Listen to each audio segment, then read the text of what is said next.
Welcome to Kenton's videos. Enjoy the video. You start by preparing the minimal environment so code runs reliably. Install Python 3.8 or newer and activate a virtual environment. This isolates packages. Once done, pip install Pysbar and OpenPython if you plan to read barcodes from a camera or images.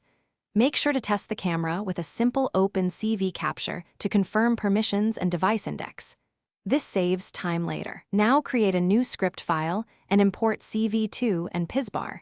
Those imports kick off the app. You implement the main loop that captures and decodes frames. Open CV2. Video capture, 0 and read frames. If a frame fails, try a different index or reinitialize. Then call Pysbar. Decode frame to return detected codes, iterate results and extract.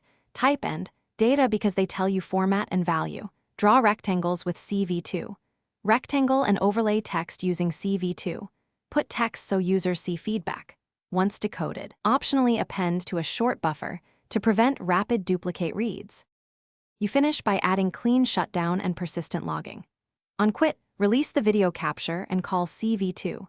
Destroy all windows so resources free correctly.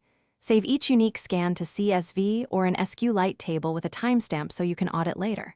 For production, wrap camera open in try/accept and add retries.